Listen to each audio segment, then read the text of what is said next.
In writing Troy together, Jen and I really started from the very beginning, coming up with the idea and storyboarding it.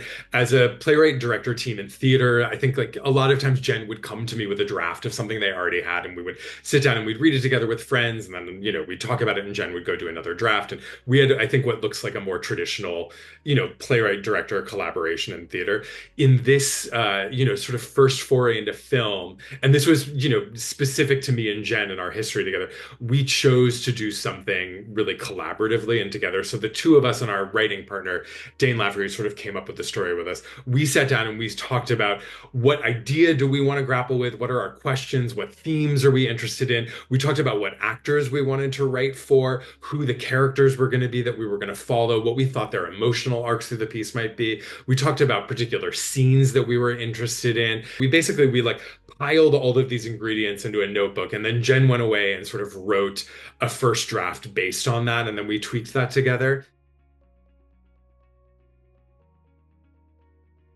Troy is a short film about a couple who lives next door to a neighbor who has really loud, raucous, voracious sex 24 hours a day around the clock. And it sort of charts their shifting relationship to that neighbor noise from a kind of imposition and irritation and frustration to growing curiosity and eventually empathy for this guy they live next door to. And he starts to wake up in them a new kind of curiosity and compassion that shifts their relationship to each other. The film came about because Jen and I had for a while been talking about wanting to explore working in film together. And I had been wanting to figure out how to make this shift as a director from theater to film and TV. So we set out to come up with an idea that we could use as a sort of a work sample together.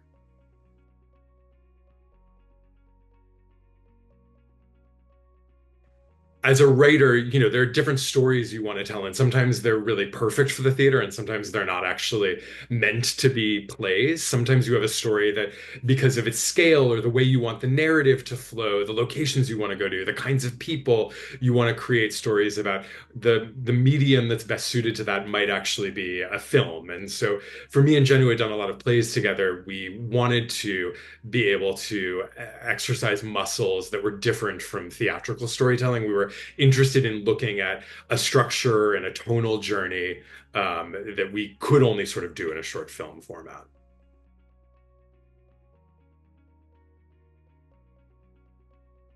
Writing a short film differs from writing a short play, I think, in a number of different ways. Artistically, there's a thing you can do in film, which is you can like jump cut and like drop the needle directly on the moment that you want to show.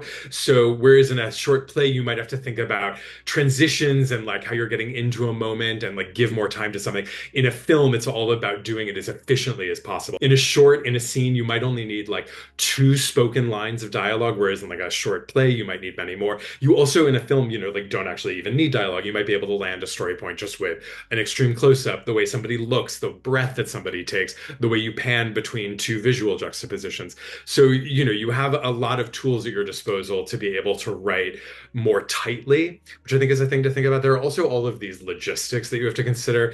One thing that Jen and I were thinking a lot about, because we wanted to be able to actually make the short, were our access to locations. So we knew that we were writing something to an apartment, and we were thinking about friends whose apartments we could borrow so that hopefully we won't have to like pay for that location. When you're doing a short film, though, you do want to make sure that you're delivering something that doesn't look like a play that was just filmed. So, like, we had to also think about, if we're going to use this hero apartment for 80% of the movie, we do want to make sure that we're doing exteriors and other locations so that we show that we're able to do that. In addition to like locations and access, you're also thinking about the schedule for your shoot days and the number of company moves you're making, because that eats up a lot of time where you're not actually able to film. So we knew early on in budgeting that we were going to shoot for 4 days, which meant we kind of only wanted four locations that weren't the hero apartment, so that we could either start in that other location and light ahead in the hero apartment, or work in the hero apartment all day and then make the company move once to another location.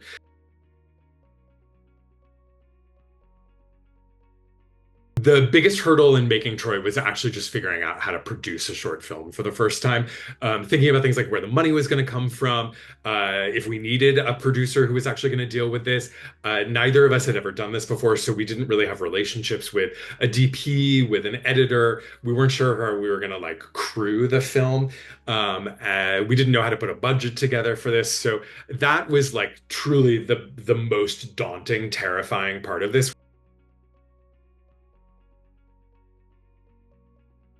In writing your first short film, I think there are a couple things you want to think about. One, I think this is an opportunity to create a work sample that so many more people are going to see than will ever see a play that you make.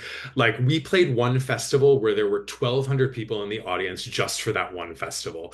Our film, because, it like went to the New Yorker, like 1 million people watched that movie. I will never in my lifetime have that many people see a play that I've made.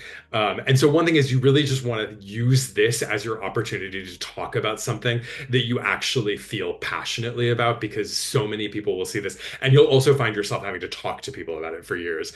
Another thing that I think you want to think about is making something that feels like it has visual impact. This is actually something I think I wish we had thought about a little bit more.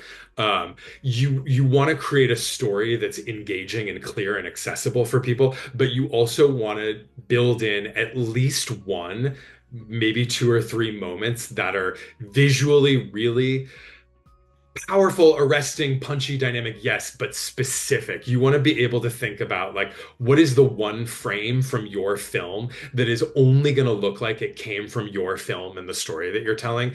And that is something that you can wait for a director to figure out, but it is also something that you can think about as you're writing the screenplay and put down on the page. But you really want to think through like what is the visual signature of this short going to be? And then the other thing I think you want to think about, you want to write really strong character. There are so many shorts that get made by filmmakers who have no theater experience, who are only thinking about visuals and style, and they're not thinking about acting and performance and character. And because you're coming from the theater, that is something that you know so well. And it's such an easy way for you to make something that stands apart from everything else that people in festivals are looking at, that execs are looking at. So like write to the actors that you know are going to deliver incredible performances in your short and give them something really meaty and meaningful to play. Because it's something that a lot of people don't think about when they're making a short, and it's so important.